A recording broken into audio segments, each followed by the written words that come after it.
I'd like to call to order this regular meeting of the Operations Planning Committee for Tuesday, January 20th, 2026. Thanks to everybody for joining. We'll start off with just approval of the minutes from our December 16th meeting. I have looked through those and they all look fine to me.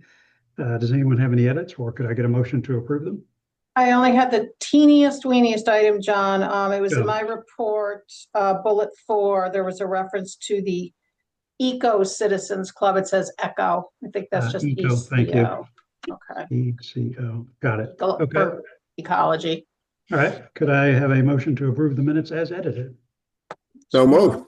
Okay. Seth moves. Laurie seconds. All in favor? Great. Okay.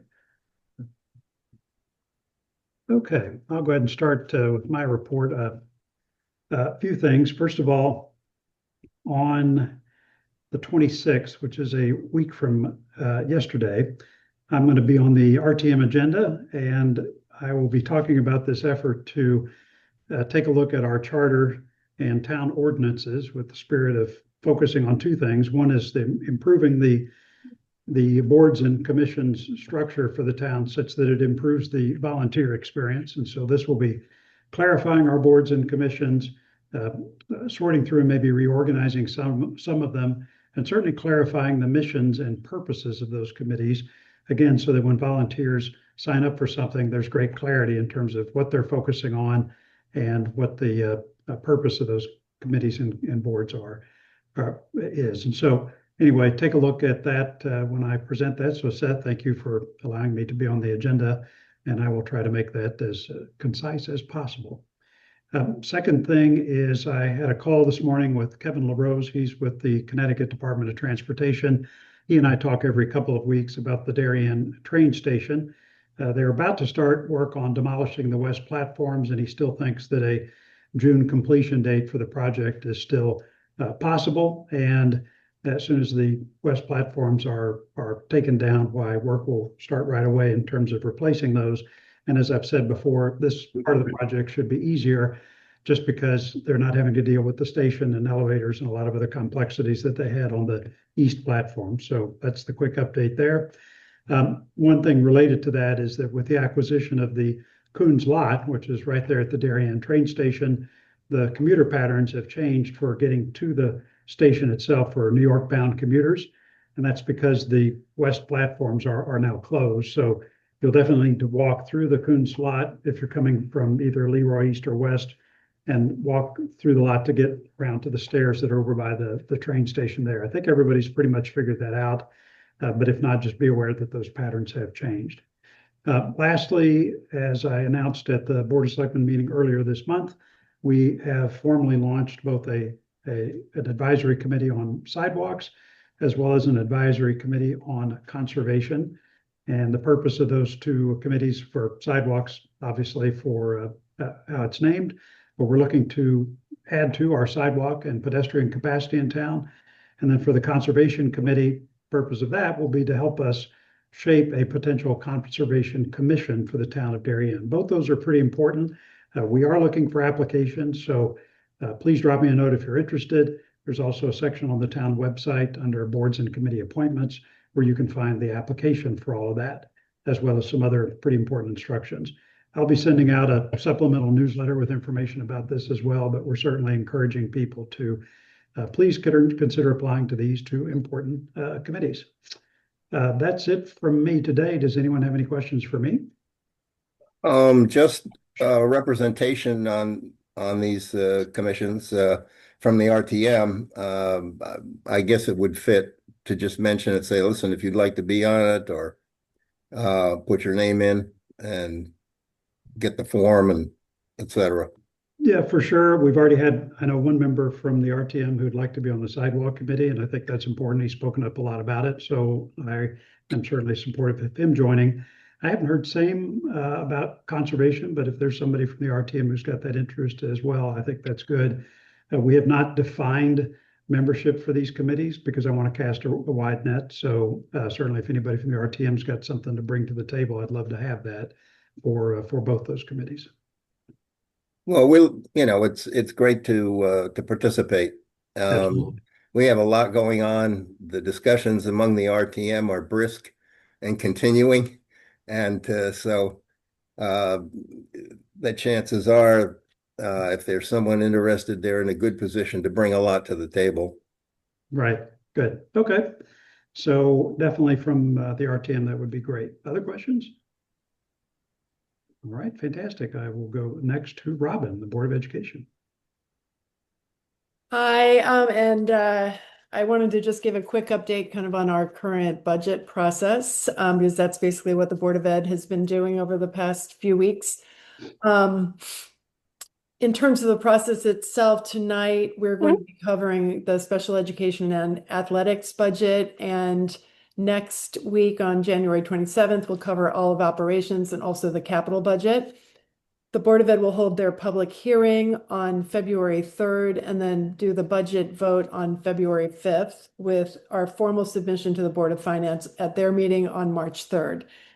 Just in terms of the overall highlights, in case, just to give you an update. So the current budget is 3.88% increase. It's a $130 million budget roughly. And the overall enrollment was a net change of -18, but 38 student rise in elementary. In terms of the kind of high level types of things that are in the budget, many of the staffing changes are enrollment driven, with a couple of increases at the elementary level due to the student enrollment, overall increase of 3.2, which also includes a couple of special education, either teachers or 0.2 psychologists for ELP. And then we have reductions of 2.2 teachers at the middle school and high school level, which are fractional reductions, largely just due to the increase of enrollment in at the high school due to less sections being offered in those classes.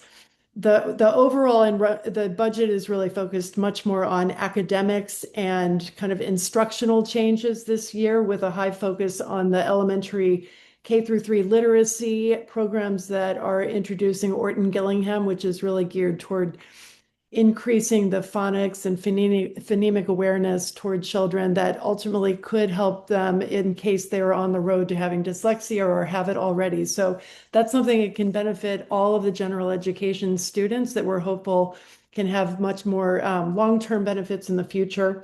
And in order to do some of these efforts that are focusing on literacy, Dr. Byrne is recommending the introduction of 5 elementary instructional coaches to help with the literacy coaching and instruction for the teachers, which is a more effective way of handling this to get the teachers really trained in a very high impact way of making sure that we have consistency from school to school and that they're really ensuring that the students are getting what they need in terms of literacy.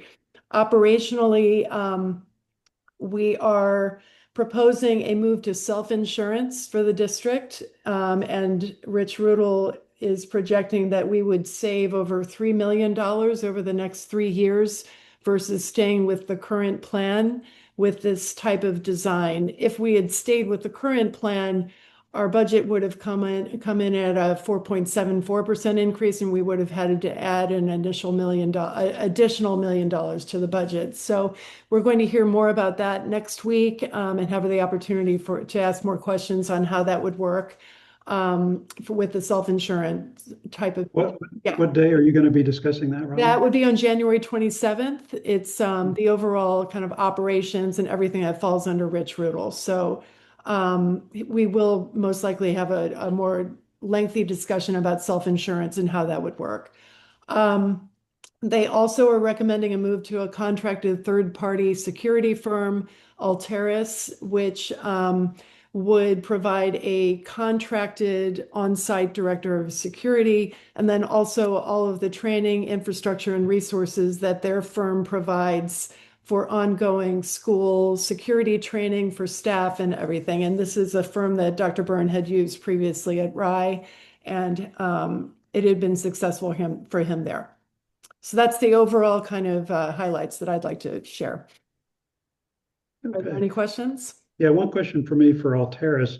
For contracted on-site security, would that replace the SRO, SSO model that you have currently, or is that a supplemental Currently, infrastructure around them? Currently, that director of security, that director would oversee the armed SSOs that we have on site. I think Dr. Burns looking into this more, and so that's more of an ongoing discussion. And he is Okay. always in contact with the police department as well in terms of the most effective ways that we would continue to run the security. Okay. Other questions for Robin? Seth? Yeah, moving to self-insurance on healthcare is not a minor move.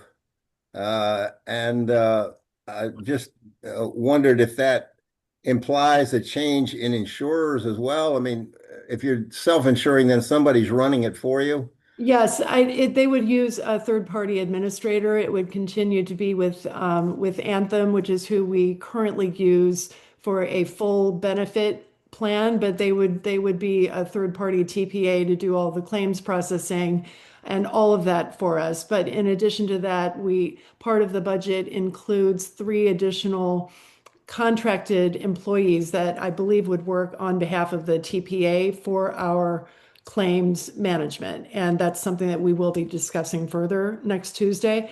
They also, in this budget for self-insured, are assuming that we would have a $250,000 stop loss and an aggregate stop loss of 20%.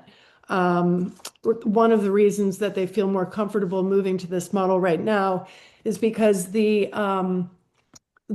coalition of different districts that had been grouping together to get better insurance rates is kind of moving in separate ways. And also many of the high claims instances that we have had over the past few years have diminished significantly. And so they feel that we're in a better position to take on something like this going forward. That's great. It just sounded like the time had come, and it sounded like based on your experience, it was a good time to move that way. Well, we will have a lot more discussion on it because you're right. It becomes more of an insurance kind of a risk management type of ongoing process that we would have to manage. When I was at Viacom, we made a shift for the same reason, and we had young people falling off telephone poles stringing cable, and that was not a good thing.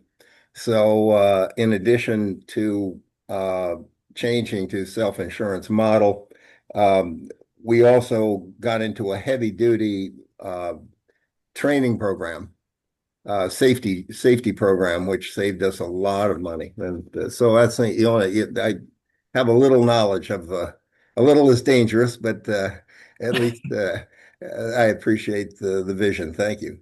Thank you. Okay. Other questions for Rob? All right. Jeremy, for Mr. O'Vanny. Sure. Covering for Steve O'Vanny, who sends his regards.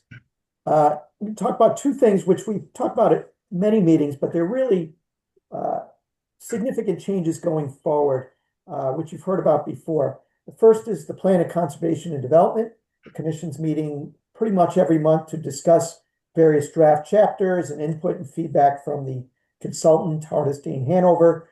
The Commission will be meeting tonight, and they hope to get their final draft of this document done. We're aiming for on or about April 30th. With that schedule, will allow the Commission to have a public hearing on the plan early July. I'm looking at my notes here. And it's a tight schedule, but I think it's important to allow the Commission to have that public hearing in early July rather than pushing that forward till what would inevitably be after Labor Day. So we're pushing very hard over the next basically 90 to 99 days to get that final draft of the plan done. As it gets closer to the final draft for April 30th, I'll be sending out the statute 8-23, which dictates the adoption schedule for localities. There is no vote required by the Board of Selectmen or the RTM or any other body other than the Planning and Zoning Commission. but the commission does have to refer it to those bodies for comment, input, feedback, etc. But I'll get you more details as that gets closer. But the goal continues to be spend the next 3 months putting together a draft document that we could send out that's in good enough shape to send out by the end of April. It's a tight schedule. The second thing that I know Steve O'Vanny's talked about before is House Bill 8002. We discuss changes, input, feedback that's needed, and there's going to be some zoning regulation amendments that the commission has to proceed with. Again, a tight time frame which has been established by the state of Connecticut, which really means we have to have any public hearing on those zoning changes probably by early June, which again is 3-4 months away. So Planning and Zoning Department and the Commission very busy with a big focus on those two items, which are very time constrained. So you'll be hearing a lot more about them as they proceed over the next few months. That's really all I have at this point. Okay, any questions for Jeremy? All right, terrific. Next up is Seth for RTM. You're on mute, Seth. Phone so that you can all hear me. Yes. So coming up here, we reappoint the Board of Ethics. I bring that up here simply because the Board of Ethics serves the town. We vote the members, but the Board of Ethics serves all elements in the town.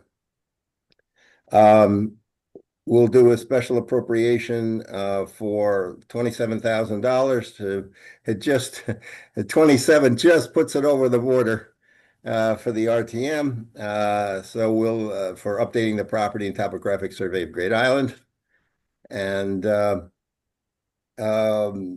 understanding is that the other piece that we were going to deal with was Eversource, and that's not ready yet, so we'll pick that up again in February.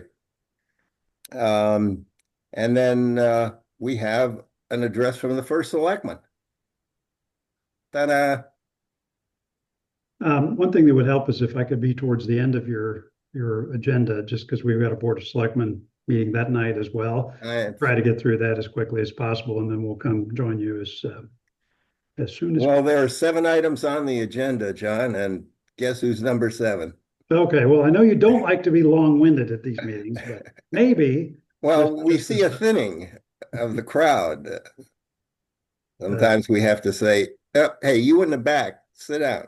All right, not to worry. Well, I appreciate the chance to be there and look forward to it. Okay, and then finally rounding things out, Lori with Parks and Rec. Thank you. Let's flip over to my notes. Notes go. The construction at Peartree Point Beach is well underway. The parking lot is completely closed off now, so not usable to anybody. Even those temporary spots that were there over the holidays are now gone. Based on information from the last building committee meeting and just updates I've gotten from Jen Fava in the last day or so, everything continues to move along at a good pace. They were actually a little bit ahead on the dredging and fully expect to be done with that before the required end date, which is the end of this month. And they've also started to work on the boat ramp and sidewalks and such. So, so far, so good. Haven't been any surprises, and you know, at least as of now, it looks like it's moving along well and should be completed on time and ready for beach season. Separately, at its December meeting, not the January meeting, the RTM's Park and Rec Committee had raised an interest and brought back to the commission a desire to see more of the sand replaced at Peartree Point Beach. They're talking about the front beach. A lot of work's going to be done on what we call the West Beach, which runs along the river, because it's become very dirty over the years. Jen investigated that a little bit. It's not part of this project per se, and actually would require its own permitting, et cetera. So Jen is going to look into that and what's involved in doing that at some standpoint. But there was some feeling by the RTM members that the sand has gotten very dirty over the years, probably because it washes up into the parking lot with storm events and picks up the oils and the dirt from the cars and pushes back in. So, but that's something that's going to have to be looked at separate from this project. But if you all hear about it, that's what that's about. We'll be dredging both Tilly and Cherry Lawn ponds. A contractor was selected, came in within the budgeted amount. Jen's currently working on getting the necessary permits to complete that work and expects that'll be done late winter into early spring.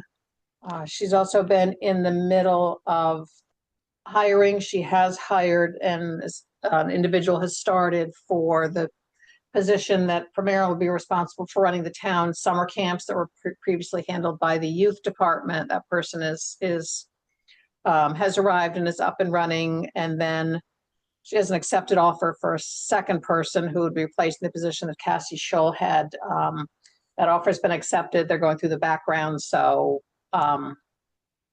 we don't have the name and all the details yet, but she expects, assuming all goes smoothly with all the background checks, that person should be in place by mid-February. So that'll be a big help to the office because they've effectively been down to two people while trying to get that'll through put this. you at full staff for your summer programming and all that. Yeah, so that should get her full staff for summer programming. So, which is critical because, Jim Coughlin's been carrying the load for, everything on top of his, primary responsibilities. So it's been a lot. And that is pretty much it. We'll be watching the budget process as it goes through the selectmen and the various boards. And that will drive, what we start working on in the spring and the summer. Okay, terrific. I have been by to see the Peartree Point project myself, and they are full bore. It's completely torn up, but yeah, it's an important investment, and I'm glad they are moving forward with alacrity. So, yes. any questions for Lori? All right, I think Tracy and Jim are not on today, so that rounds out our agenda, and I believe that is going to be it for today. I appreciate everybody joining. Can I get a motion to adjourn? Motion. Okay, and Jeremy moves and Seth seconds. Thank you, Seth. All in favor? We stand adjourned. Thank you, friends.